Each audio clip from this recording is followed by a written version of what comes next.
এটাকে বন্ধ করার জন্য ইন্ডিয়ান সেকুলার ফ্রন্ট রাজনীতির ময়দানে এসেছে। এক সময় স্বল্প, আমি আরো দুটো বিষয় নিয়ে আলোচনা করব। আপনারা চোখ কান খুলে চলবেন। এই সময়ে মিথ্যা মিথ্যা কিছু ভিডিও ফেসবুকে চলছে। কোন ভিডিওতে দেখবেন মুসলমানকে নন মুসলিম মারছে দেখাচ্ছে, আবার কোন ভিডিওতে আপনার হিন্দুকে মুসলমান মারছে দেখাচ্ছে। এই ভিডিও দেখে কেউ উত্তেজিত হবেন না।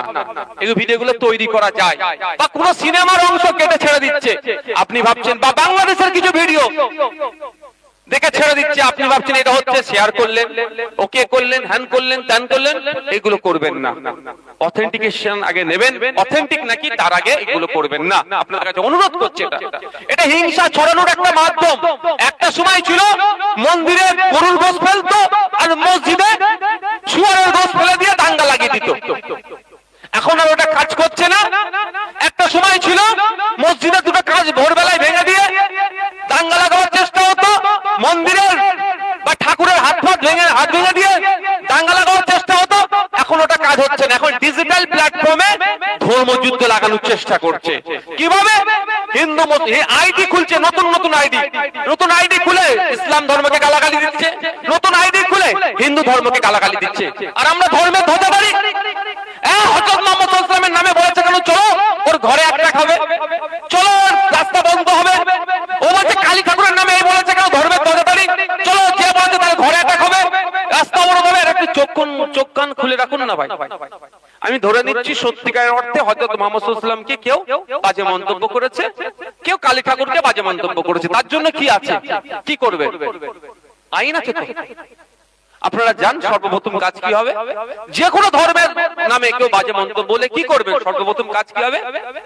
কুলপি থানা, আপনাদের তো কুলপি থানায় একটা লিখিত জমা করে রিসিভ নিয়ে প্রথম কাজ হবে। এবার দায়িত্ব কার পড়ে গেল ঘরে?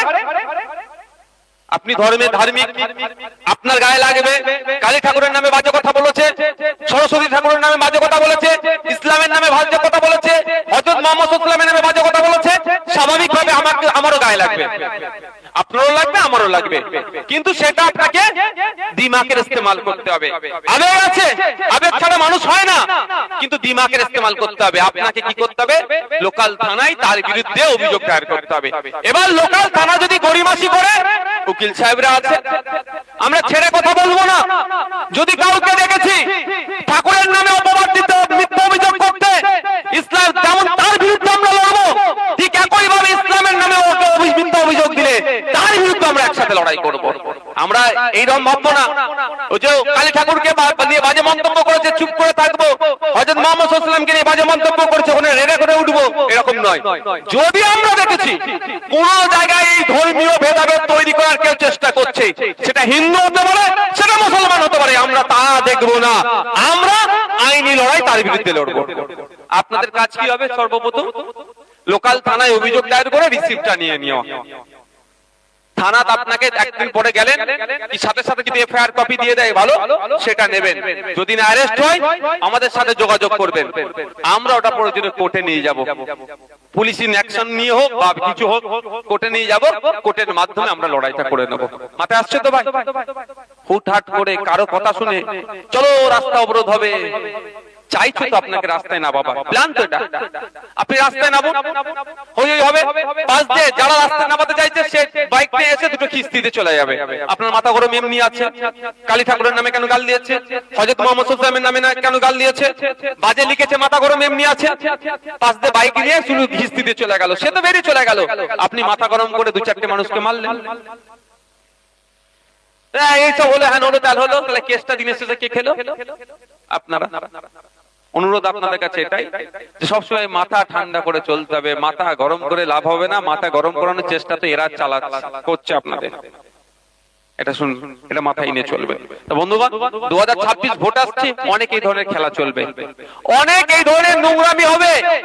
আর দেখবেন যত নোংরামি করবে, যারা নোংরামি করছে তৃণমূল তাদের বিরুদ্ধে ব্যবস্থা গ্রহণ করবে না। আমি বলে যাচ্ছি, এটা রেকর্ড করে রাখুন। এই যে নোংরামি হচ্ছে, তাহলে শুভেন্দু অধিকারী এতক্ষণ জেলের মধ্যে থাকবে। বলছেন নাকি ভাই? ও সকাল সন্ধ্যা তো হিন্দু মুসলমানের মধ্যে দাঙ্গা লেগে যাবে এমন কাজ করছে। সুকান্ত মজুমদার যে বলছে ঘরে অস্ত্র রাখো, দিলীপ ঘোষ যে বলছে ঘরে অস্ত্র রাখার কথা বলছে, আরেকটি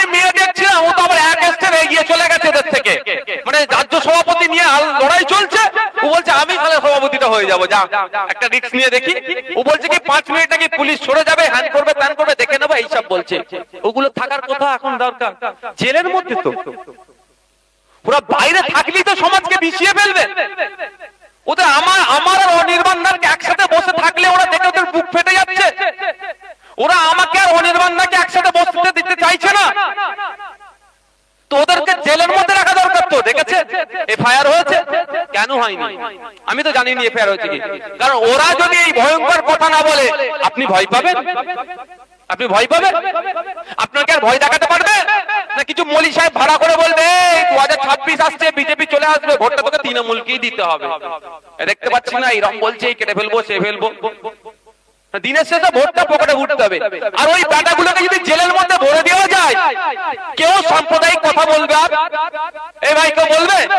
তাহলে যে যার মন খুলে ভোট দেবে, যাকে বিজেপিকে ভালো লাগবে দেবে, যাকে তৃণমূলকে ভালো লাগবে দেবে, যাকে আইএসএফ কে ভালো লাগবে দেবে, যাকে সিপিএম কংগ্রেস যাকে ইচ্ছা ভালো লাগবে দেবে। কিন্তু এটা তো চাইছে না তৃণমূল। কাজ কি করেছে ভাই? এটা তো সুকৌশলে, আমার তো মনে হয় এজেন্ট তৈরি করে রেখেছে তৃণমূল, বিজেপিতে পাঠিয়ে রেখেছে। এখন তুই যা বিজেপিতে গিয়ে, তুই বিজেপিতে গিয়ে ভয়ঙ্কর ভয়ঙ্কর মুসলিম বিদ্বেষী কথা বল, মুসলমানরা ভয় কি আমার কোলে উঠে বসে পড়বে, আমি আর তুই ভাগযোগ করে নেবো। এটা হতে পারে। তাই আপনাদের বলবো এই ধরনের বললে কিন্তু এদের বিরুদ্ধে অ্যাকশন নেবে না, আমাদেরকে অ্যাকশন নিয়ে আসতে হবে কোর্টের মাধ্যমে। তা বন্ধুগণ, আমি আবারও বলছি, কাশ্মীরে যারা খুনি, যে ঘটনা ঘটিয়েছে, কাশ্মীরের মানুষের তারা শত্রু, কাশ্মীরের জনগণের তারা শত্রু, তারা দেশের শত্রু, আপনার আমার শত্রু তারা। তাদের বিরুদ্ধে আমাদের লড়াই থাকবে। আমাদের কাছে একটা চ্যালেঞ্জ, সন্ত্রাসবাদকে সমূলে নির্মূল করতে হবে। এখন দেখার বিষয় আমাদের 56 ইঞ্চি পাকিস্তানকে কোন ভাষায় জবাব দেয়। যদি না পারে আমাদেরকে দায়িত্ব দিক, আমরা জবাবটা দিয়ে দেবো। বন্ধুগণ, ওয়াকাফ নিয়ে কিছু কথা বলবো, শুনবেন আপনারা?